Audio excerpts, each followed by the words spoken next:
आज हम पढ़ेंगे आपके लिए वचन में सीधे चलेंगे और मत्ती अध्याय 5 वचन 27 आयत से हम आपके लिए पढ़ेंगे और वहां पर आप ध्यान से इन वचनों को देखिए। लिखा है कि तुम सुन चुके हो कि कहा गया था कि व्यभिचार ना करना। ओके, फिर क्या लिखा गया है? परंतु मैं तुमसे यह कहता हूं कि जो कोई किसी स्त्री पर कुदृष्टि डाले वह अपने मन में उससे व्यभिचार कर चुका। बहुत सख्त हो गए प्रभु। कुदृष्टि डाले तो वो व्यभिचार, अगर आपने गलत देखा तो आपने व्यभिचार कर लिया। आगे बढ़ेंगे और फिर प्रभु कहता है कि यदि तेरी दाहिनी आंख तुझे ठोकर खिलाए तो उसे निकाल कर अपने पास से फेंक दे, क्योंकि तेरे लिए यही भला है कि तेरे अंगों में से एक नष्ट हो जाए और तेरा सारा शरीर नरक में, हेल में ना जाने पाए। बहुत ही एक क्लियरिटी प्रभु कह रहे हैं। उसमें कोई लपेट कर बात प्रभु नहीं कर रहे हैं। एकदम क्लियरिटी स्पष्ट कह रहे हैं कि यदि तेरी आंख तुझे ठोकर खिलाती है, यदि आंख तुझे ठोकर खिलाती है तो अभी वक्त है, अभी समय है हमारे पास कि हम उस आंख को ही निकाल कर बाहर फेंक दें। अभी इसका मतलब आप समझेंगे। फेंक दे, क्योंकि तेरे लिए यही भला है कि तेरे अंगों में से एक नष्ट हो जाए। एक आंख अगर हम निकाल के फेंक देते वो नष्ट हो जाएगी, लेकिन हमारा पूरा शरीर नरक में जाने से बच जाएगा, ऐसा प्रभु कहता है। आगे पढ़ लीजिए फिर उसके क्या लिखा है। यदि तेरा दाहिना हाथ तुझे ठोकर खिलाता है, हमारी जिंदगी में किसी ऐसे चीज से हमारी जिंदगी में हमारी आत्मिकता मिस्टेक हो रही है तो ध्यान दे, उसको काट करके, चाहे वो आंख हो या हमारा हाथ हो, उसे काट कर अलग करना है। मतलब अपने जीवन से, अपने आत्मिकता के जीवन से, अपने आत्मिकता के हर एक सोच विचारों से उसे काट कर हमें अलग करना है, फेंक दे, क्योंकि तेरे लिए यही भला है। फेंकना है, उसे अपने पास नहीं रखना, उसे फेंक देना है। जो चीज फेंक दी जाती है वो बहुत दूर होती है, फेंक दी जाती है। क्यों फेंक दें? क्योंकि तेरे लिए यही भला है कि तेरे अंगों में से एक नाश हो जाए और तेरा सारा शरीर नरक में ना डाला जाए। तो हमने ये बात को देखा कि प्रभु यीशु मसीह बड़ी ही क्लियरिटी और बड़ी ही स्पष्टता से प्रभु आज इस बात के लिए क्यों कह रहे हैं, क्योंकि उसे चिंता है कि कहीं आप इस संसार के पाप और व्यभिचार में लिपट कर आप नरक के हिस्से न बन जाओ, आप नरक में जाने वाले भाई और बहन न बन जाओ। ये कोई बात, ये कोई ऐसी फेकू बात या कोई झूठी बात नहीं, परंतु परमेश्वर इस बात को बड़ी गहराई से और एक स्थान पे नहीं, पूरी बाइबल के अंदर और खुदावन नए नियम में तो कई जगहों पर परमेश्वर ने इसको कई बार विवरण किया, कई बार इसका उल्लेख किया, कई बार उसको बताता हुआ आगे बढ़ा हुआ है। हालेलुया।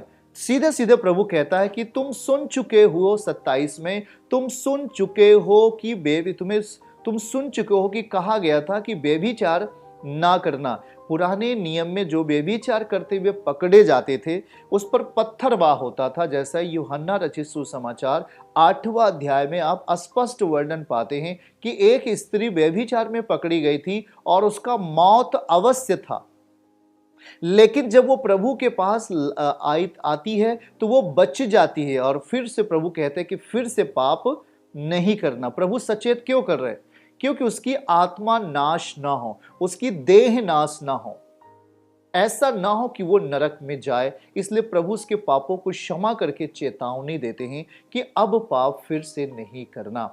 अब यहां पे प्रभु नीचे क्या कहता है? प्रभु एकदम सख्त हो जाता है इस विषय पर, क्योंकि याद रखो, व्यभिचार एक ऐसा पाप है जो देह को, आपके मंदिर को ही ध्वस्त करता है, आपके आंखों की ज्ञानेंद्रियों को ध्वस्त कर देता है और आप वो रास्ते जिससे हम परमेश्वर पिता से कनेक्ट होते हैं, यीशु मसीह से हम अपने दर्शन प्रकाशन पाते हैं, वे सारे रास्ते को एकदम से बंद हो जाता है। इस मामलों में जरा ध्यान से सुनिए, मन, हृदय, प्राण बंद हो जाता है। आपको कुछ बातें भी समझ में नहीं आती हैं। लिखा है, परंतु मैं तुमसे कहता हूं, जो कोई किसी स्त्री पर कुदृष्टि डालता है, स्त्री पर या स्त्री पुरुष पर, दोनों के लिए लागू है, कुदृष्टि डाले, बुरी निगाह से देखे, व्यभिचार की वासना से देखे, तो वह उससे व्यभिचार कर चुका। इसका मतलब आपकी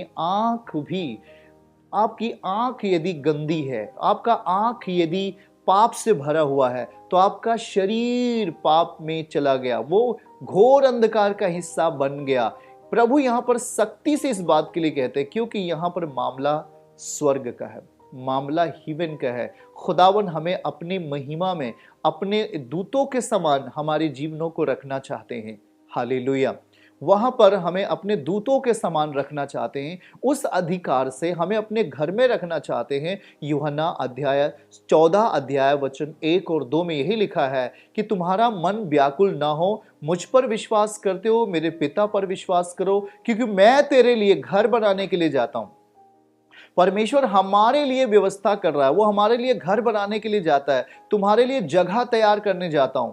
और फिर क्या कहता है कि मैं आऊंगा, फिर क्या कहता है, जल्दी से पढ़े, और यदि मैं जाकर तुम्हारे लिए जगह तैयार करूं, वो गया है, जगह तैयार कर रहा है, और फिर मैं आकर, वो आने वाला है, तुम्हें ले जाऊंगा, जहां मैं रहूं वहां तुम भी रहो। तो आप कैसे उसके साथ रहेंगे? हमारी जगह नरक ना हो कि वो क्योंकि वो भयानक है, वो सोच में भी वो भयानक है। याद रहे प्रिय भाई बहनों, ये बाइबल का कड़वा सच है। इंसान, देखो, शैतान पूरा प्रयास करेगा आपके जीवनों को तोड़ने के लिए, आपके जीवनों को बहकाने के लिए, क्योंकि उसके पास भी एक टाइम है कि वो आपको बहकाए, वो आपको नाश में लेके जाए। लेकिन आपके पास एक ऐसा वक्त है कि आप परमेश्वर के साथ, उसके भय में, अपने जीवन के साथ, अपनी ही पत्नी के साथ, अपने ही पति के साथ, अपने बाल बच्चों के साथ सुखमय परिस्थिति में रहकर, पवित्रता की स्थिति में रहकर, परमेश्वर के भय में रहकर जीवन यापन करना ही सही आत्मिकता है। और यदि आपके पास समय है और उस समय का सदुपयोग आपने नहीं किया और आपने उस पारिवारिक आनंद को व्यभिचार में बदला और उस अपनी आत्मिकता की जिंदगी को व्यभिचार में बदल दिया, जैसे कि यिर्मयाह हमने 2 अध्याय पढ़ रहे थे, वचन 11 में अपनी महिमा को, दिखाइएगा उसको, अपनी महिमा को उसने बदल डाला। किसमें? पाप की परिस्थिति में। यिर्मयाह 2 वचन 11 में लिखा, परंतु मेरी प्रजा ने अपनी महिमा को जो परमेश्वर ने उसके भीतर दी थी, उसके अंदर अपना प्यार दिया था, उसके अंदर अपनी सामर्थ्य दी थी, उसके अंदर अपना जीवन दिया था, उसके अंदर अपनी शक्ति और संपन्नता दिया था, उसने महिमा को निकम्मी वस्तु से बदल दिया है। ये अगर आपकी जिंदगी में होता है, बहुत ही दुखदाई है वचन के अनुसार। इसीलिए प्रभु वहां पर कहता है एक कड़ा डिसीजन लेना, एक कड़ा डिसीजन। जब तक कि आप इसके प्रति कड़ा डिसीजन नहीं लेंगे, देखिए वो व्यभिचार के प्रति कड़ा डिसीजन क्यों करता है? क्योंकि एक ऐसा ये पाप है, एक ऐसा व्यभिचार है, क्योंकि आपकी देह के विरुद्ध होता है और आपकी देह में दुष्ट आत्माएं प्रवेश करा दी जाती हैं, आपके आंखों में, आपके इंद्रियों में शैतानी रूहों का कब्जा हो जाता है, जिससे आप पूरी रीत से ध्वस्तता के रास्ते पे आ जाते हैं। लिखा क्या है मत्ती 5:27-28 में? क्या, यदि तेरी आंख तुझे ठोकर खिलाती है तो आंख को निकाल कर बाहर कर दे। वहां लिखा है यदि तेरे दाहिनी आंख तुझे ठोकर खिलाए तो उसे निकाल कर अपने पास से फेंक दे। ये अगर आपने अनुमति नहीं दिया, अगर आपने पाप के स्वभाव को या पाप के वस्तु को अपने निकट रखा और उसे आपने बाहर नहीं फेंका, मतलब अपने आत्मिक जीवन से उसे बाहर नहीं निकाला, अपनी आदत से उसे बाहर नहीं निकाला, अपनी सोच और विचार से परमेश्वर के भय में उसे बाहर नहीं फेंका, तो वो आपको कहां फेंक देगा? बाइबल के अनुसार नीचे लिखा है शरीर नरक में ना डाला जाए। अगर आप फेंक देते हैं ऐसी कोई भी आपसे ऐसी चीजें जो पाप और व्यभिचार के रास्ते जुड़ी है, ध्यान से सुनिएगा भाई बहन, हमारी आत्मिक जिंदगी में, हमारे इस भौतिक जीवन में अगर पाप के रास्ते, गुनाह के रास्ते, व्यभिचार के रूल और नियम के रास्ते आपकी जिंदगी से वो स्थिति परिस्थिति जुड़ी हुई है, तो प्रभु कहता है उसे अपने जीवन से निकाल दे, निकाल दे। अगर आपने नहीं निकाला तो वो आपकी जिंदगी का सबसे बड़े धोखे में लेके जाएगा, जहां पर कोई भी माफी नहीं है, जहां से कोई भी माफी नहीं है, जहां से कोई बचने की उम्मीद नहीं है, जहां से कोई भी रास्ता नहीं है कि हम बच जाए, हम सुरक्षित हो जाए। आज यहाँ पर अगर हम अपने उस बहुमूल्य, जैसे कि यहाँ पर लिखा है कि पाप के रास्ते आने वाली चीजों को हमने अलग कर दिया, चाहे वो दोस्त हो, चाहे वो मित्र हो, चाहे कोई भी ऐसा व्यक्ति हो, पाप के टच करता हुआ पाप के रास्ते आपकी जिंदगी में आता है और वो स्थिति व्यभिचार की बदलती है, पाप की स्थिति बदलती है, लुच्चपन की स्थिति बदलती है, लीला कीड़ा की स्थिति बदलती है, तो उस चीज को यदि हमने अपने जीवन से निकाल कर नहीं फेंका तो आपकी जिंदगी की सबसे बड़ी भूल होगी। आप पछताने से कोई फायदा नहीं होगा, याद रहे। क्योंकि यदि ये शारीरिक जीवन आपने व्यर्थता में व्यतीत किया, यदि ये शारीरिक जीवन आपने पाप और व्यभिचार में व्यतीत किया, तो आपके लिए बाइबल के अनुसार कोई रास्ता नहीं होगा उस समय बचने का जिस समय हम न्याय में होंगे। याद रहे, हमारे पास वक्त है, हमारे पास समय है। फिर प्रभु कहता है, यदि तेरा दाहिना हाथ तुझे ठोकर खिलाए तो हाथ को काट डाल। काटेंगे, दर्द होगा, लेकिन दर्द को होने दो। याद रहे, पाप के रास्ते आने वाली हर उन चीजों को यदि हम अपने जीवन से काटते हैं, वो दर्द होगा। दर्द अभी सह लो, ये दर्द उस महिमा के सामने कुछ भी नहीं है। रोमियो 8 वचन 18 पढ़ लेंगे और फिर यहीं आएंगे।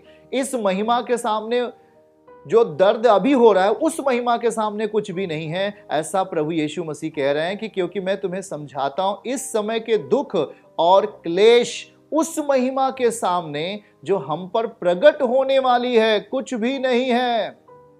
वो महिमा क्या अनोखी महिमा होगी भाई और बहन, वो महिमा क्या अद्भुत महिमा होगी कि अभी हम जो दुख और क्लेश को सह रहे हैं वो कुछ भी नहीं है उस महिमा के सामने जो हम पर प्रकट होने वाली है। याद रहे, यदि आपने इस जीवन में ही आपने कह दिया, अगर आप व्यभिचार जानते हैं फिर भी व्यभिचार करते, इसका मतलब आप परमेश्वर को झूठा ठहराते, आप परमेश्वर को झूठा ठहराते हैं और उस वचन की निंदा करते हैं जो परमेश्वर ने आपको दिया है। आपने अपने उस पाप के रास्ते जो आपके शरीर को छू रहा है, गुनाह के रास्ते जो आपके मन को छू रहा है, उस पाप और लुच्चपन के रास्ते, व्यभिचार के रास्ते जो आपकी जिंदगी को बर्बाद करने पे लगा है, यदि आपने उसे निकाल कर नहीं फेंका तो आप एक बहुत बड़े गड्ढे में जा सकते हैं। इसलिए यहाँ यीशु मसीह ने बड़े ही सख्ती के साथ